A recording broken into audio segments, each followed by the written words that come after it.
제가 2년 전에 간증을 했는데요. 목사님께서 이렇게 귀하고 어려운 자리를 또 마련해 주셨습니다. 안 하려고 많이 노력했는데 목사님한테 말씀드리기가 너무 죄송해서 순종했습니다. 아멘. 우리의 삶은 반복되고 있잖아요. 무슨 가짓거리가 있겠어요? 그래서 오늘은 장성태 권사와 저와 생활 속에서 이루어지는 신앙 고백을 해보려고 합니다. 간증이랄 것은 없어요. 근데 너무 많이 떨리네요. 오늘 장권사 보고 간증하면서 흉을 많이 본다 그러니까 이 예배를 안 드린다고 그러더라고요. 그래서 갈 줄 알았더니 아직 안 갔어요. 그래서 흉을 좀 덜 보려고 그러고 있습니다. 제가 초등학교 4학년 때 작은 언니가 6학년이었고 큰 언니가 중학교를 들어갔어요. 제가 이렇게 생겼어도 그 옛날에 유명한 선도 안 보고 데려간다는 셋째 딸입니다. 큰 언니가 들어간 중학교가 미션 스쿨이었어요. 그러니까 언니가 와서 뭐 예배도 드리고 성경도 배우고 한다고 하니까 큰 언니 사랑이 끔찍한 우리 아버지가 우리 셋을 데리고 교회를 가셨어요. 그래서 어른들이 저희들을 무척 반겨주셨고 바닥에 앉아서 예배 드렸던 생각이 납니다. 근데 몇 번 그렇게 갔는데 아버지가 갑자기 서울로 가시게 되었어요. 그래가지고 교회가 멀어서 더 이상 교회를 갈 수가 없었습니다. 제가 결혼 전에는 교회를 조금 다녔어요. 근데 그 어렸을 때 교회를 더 다니지 못한 그 아쉬움이 이렇게 자라면서도 또 어른이 돼서도 지금도 그래요. 굉장히 많은 아쉬움으로 남더라고요. 그래서 그런지 우리 경례를 이렇게 어렸을 때부터 교회를 제가 보내고 싶었어요. 그래서 경례가 초등학교 때는 성곡교회를 잘 다녔는데 중학교 들어가니까 자꾸 안 다니더라고요. 그래서 제가 이렇게 여기 결성교회는 친구도 많고 그래서 결성교회로 경례를 보냈는데 교회가 머니까 경례가 자꾸 깨를 부리는 거예요. 근데 그때 그런 생각을 했죠. 어른들 계시니까 이제 교회 간다고 하기는 무척 어려웠지만 그래도 엄마 아빠가 함께 다니면 경례가 열심히 하지 않을까 이렇게 그런 생각을 했어요. 그 생각을 많이 하고 있을 텐데 이렇게 김윤태 집사님이 이렇게 장권사를 전도했습니다. 처음에 이렇게 교회 다닐 때는 부모님 눈치가 정말 많이 보였어요. 바쁜 자리에 있어놓고 가기도 힘들었고 부모님께 이렇게 너무 죄송했고 또 주일마다 오는 동생들 챙겨주기도 어려웠고 그때는 낙농업을 하고 있었기 때문에 뭐 교회 예배 시간을 시간 맞춰 오는 게 너무 힘들고 어려웠습니다. 이제 그때는 일단 교회를 다니기 시작했으니까 예배를 빠져서는 안 된다는 생각을 했어요. 그래서 예배 시간은 내 시간으로 정했어요. 그래서 절대 남한테 내 시간을 빼앗기지 말자 이렇게 결심을 하고 뭐 진짜 바쁠 때는 바쁜 데를 최선을 다해서 미리 준비해놓고 식구들이 많이 올 때는 진짜 밤을 새워서 반찬도 해놓고 그러면서 이렇게 예배를 정말 열심히 드렸어요. 그렇게 1년 후에 장권사와 저와 아들과 함께 세례를 받았습니다. 우리가 했던 낙농업은 농사에 비해 수입이 꽤 괜찮았어요. 그래서 이왕 하는 거 좀 늘려서 하자고 그때 이제 논을 팔고 소도 늘리고 축사도 늘리고 시설도 새롭게 하고 이렇게 해서 많이 바빴어요. 근데 그때 낙농업을 하고 있을 때 축산연구소에서 소 결핵 검사를 1년에 한 번씩 하는데 어느 해 이렇게 결핵 증상을 보이는 소가 한 마리 있었어요. 그래서 이렇게 수의사한테 문의했더니 괜찮다고 하더라고요. 근데 그 다음에 그 검사를 빼먹었어요. 그러고서는 2년이라는 시간이 흘렀죠. 봄에 결핵 검사를 했는데 여러 마리 소에서 그 증상이 보였어요. 그게 바로 결핵이었습니다. 우리는 우선 결핵 증상이 나온 소들을 살처분하고 나머지는 이제 2달 후에 증상이 안 나올 때까지 계속 검사를 받아야 했죠. 그 기간이 우리에게는 너무나 고통스러운 시간이었어요. 다행히 장건사가 속상함 내색 한번 안 하고 잘 견뎌주었는데 저는 그때 잠을 잘 수가 없었어요. 진짜 어렵게 일궈는 사업인데 그냥 다 날아가 버렸잖아요. 어떻게 다시 일어설 건가 생각이 많았죠.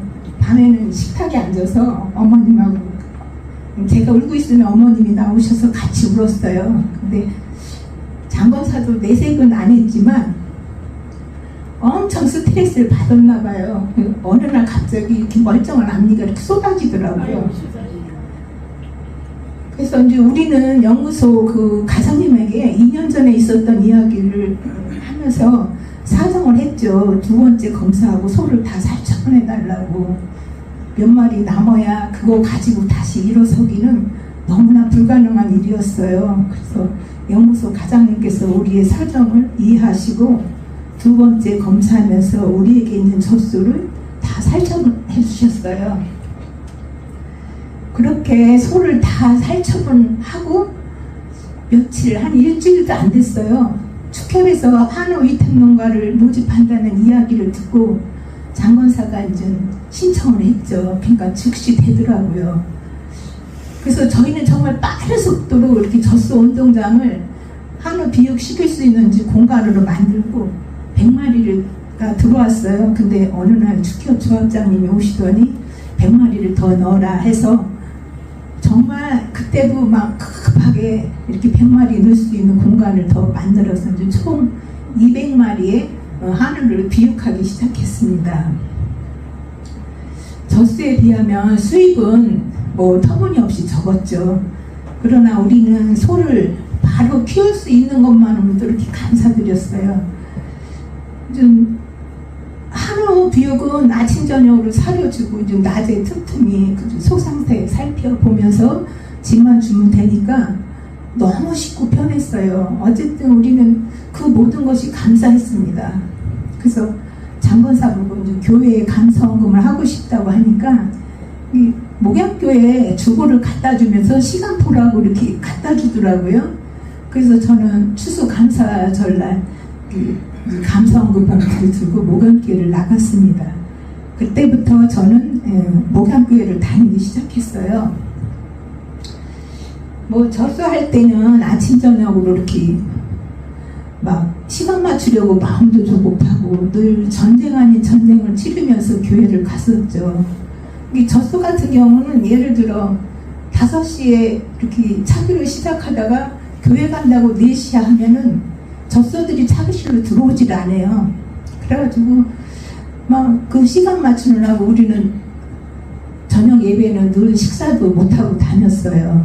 근데 비육을 하니까 교회에 가는 시간이 너무 여유롭고 몸도 마음도 너무 가볍고 정말 너무 좋더라고요. 그래서 그때는 시간도 있으니까 교회 행사도 열심히 하고 뭐 거기도 역시나 연로하신 권사님들 많으니까 이렇게 남편분들 돌아가실 때는 시간 목사님하고 같이 예배 드리러도 다녔고 아무튼 그때가 가장 편하게 교회를 다녔던 것 같아요. 좀 그렇게 열심히 일하고 있는데 이제 어느 날 장건사가 심근경색이 왔어요.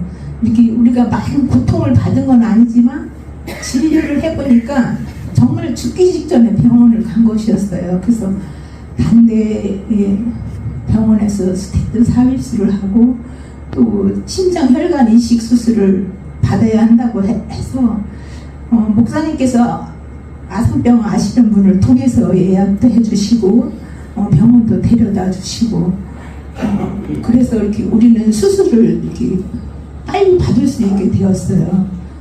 수술을 받을 때도 많은 기도를 해주셨죠. 그리고 교회 나올 것을 많이 권면하셨는데 그래도 교회는 안 나가는 거예요. 이제 어느 날 장건사가 지금의 이렇게 방앗간 자리를 사게 되었는데 이제 장건사는 세를 받자고 했어요. 근데 장건사가 이제 신장 수술을 받았잖아요. 그러니까 뭐 너무 추울 때 이렇게 축사 가는 것도 걱정되고, 또 농사도 좀 지었으니까 더운 여름날 이렇게 밖에서 노출되는 것도 걱정되고 해서 그 가게 차리를 내가 뭐를 해볼까 이렇게 생각을 했는데, 왜 방앗간 생각이 나는지 저도 잘 모르겠어요. 하여튼 방앗간을 하면 잘 할 수 있을 것 같은 생각이 들었습니다. 그때 이제 목양교회 목사님은 내포에 있는 교회로 옮겨가셨어요. 목사님과 함께 이렇게 식사할 기회가 있어서 말씀드렸더니 목사님께서 하나님께서 축복하고 계신다고 두려워하지 말고 이렇게 하라고 적극적으로 권면하시면서 용기를 주시더라고요. 그래서 저희는 그 용기를 가지고 방앗간을 시작했습니다. 정말 시작할 때 저희는 아무것도 몰랐어요. 방앗간에 대해서는. 근데 여기저기서 도움의 손길들이 저희를 도와주고 있었어요. 장권사 친구가 저에게 떡 만드는 방법을 가르쳐 주었는데 그 말씀에 제가 너무 잘하고 있대요. 그래서 저는 그것이 하나님이 지혜를 주신다고 생각했어요. 그 모든 것이 하나님의 은혜라고 생각했죠. 근데 이렇게 기술도 늘고 또 턱주문도 늘고 하니까 주일날 교회 가는 것이 도로 이렇게 너무나 피곤하고 힘들어졌어요. 저희가 이제 읍내에서 가게를 하니까 교회 소식을 많이 들어요. 박 목사님이 가시고 우리 송 목사님이 오셨잖아요. 권사님들이 오시면 목사님, 사모님 이야기를 정말 많이 해주셨어요. 그래서 저는 언젠가 박교집이 팔리면 읍내로 나와서 결성교회를 가야 되겠다 하는 생각을 하고 있었어요. 근데 어느 날 장권사가 이렇게 전에 알던 소 매매하는 사람이에요. 근데 그 사람 보고 우리 축사하고 직접 팔아줘 했는데 정말 며칠 안 돼서 그 집이 나가는 거예요. 그 집을 산 사람이 소가 빨리 들어와야 된다고 이렇게 해가지고 우리는 이제 급하게 여기 엄기란 권사님 딸이 살던 집을 세워서 이사를 나왔습니다. 저는 그때부터 이렇게 우리 교회로 나오기 시작했어요. 그러나 장권사는 여전히 교회 나갈 생각을 안 하더라고요. 이제 그때 어머님이 계셨어요. 어머님은 그때 10년 전부터 치매 약을 어머님은 그때 10년 전부터 치매 약을 잡수고 계셨는데 고령의 연세에 이제 낯선 곳으로 이사 오니까 어머님 증상이 더 심해지신 거예요. 이제 가게 일하랴 어머님 돌보랴 이렇게 감당이 안 됐죠. 그래서 저희는 어머님을 요양원으로 모시게 되었습니다. 어머님이 처음에 치매 진단을 받으셨을 때 어머님이 걱정을 많이 하셨어요. 그래서 제가 어머님 보고 늘 이렇게 말씀드렸죠. 어머님 제가 끝까지 책임질게, 저만 잃어버리지 마세요. 그러면 어머님이 그래 고맙다 고맙다 하셨는데 제가 그 약속을 못 지켜드렸어요. 그래서 그 죄책감이랄까 그런 것 때문에 참 정말 너무나 힘들었습니다. 물론 장권사도 힘들었죠. 우리는 어머니가 안 계신 집에 들어오면 둘이 말도 하기 싫었어요. 말 한마디도 않고 그냥 계속 그렇게 지내고 있었어요. 그냥 우울증도 생기는 것 같고. 근데 어느 날 갑자기 장권사가 나 교회 언제 가지? 이렇게 얘기하는 거예요. 근데 저는 정신이 번쩍 났어요. 그러면서 그래요. 사모님이 나 볼 때마다 교회 오라고 하시는데 언제 갈까? 그래요. 저는 속으로 막 할렐루야를 외쳤죠. 그래서 태연하게 이번 주부터 가면 돼요. 그랬어요. 그랬더니 알았어 갈게 하더라고요. 그래서 그 알았어 그 한마디가 제가 그동안 품고 있던 모든 마음이 다 위로가 되는 것 같았어요. 우리가 소가 전염병에 걸려서 우리를 힘들게 했던 일, 또 심근경색으로 죽을 수밖에 없었는데 살려주신 것, 또 전혀 생각지도 않은 이렇게 방앗간을 할 수 있도록 인도하심은 하나님이 우리를 제자리로 돌려보내기 위한 계획이었어요. 그 인도하심이 너무나 감사했습니다. 이제 드디어 장권사가 우리 결성교회로 왔습니다. 우리 권사님들, 장권사가 처음에 와서 뭐를 했나 기억들 하시죠? 아직 온 지 며칠도 안 되는 사람이 이렇게 기존에 있던 나무를 베내고 나무를 심는 거예요. 저는 좋은 나무 있으면 몇 개만 사다 심으라고 했더니 안 된대요. 나무가 너무 멋이 없다고 더 좋은 나무를 심는다고 하더라고요. 목사님도 천천히 하나씩 하자고 이렇게 하셨는데 말을 잘 안 들어요. 제가 아는 장권사 성격은 이렇게 누가 싫어하면은 절대 안 해요. 근데 나무 심는 일은 이렇게 그냥 거침없이 하는 거였습니다. 장권사가 교회 나오기 전에 심근경색으로 죽을 고비도 넘기고 이렇게 우리는 누구나 또 언제 죽을지 모르잖아요.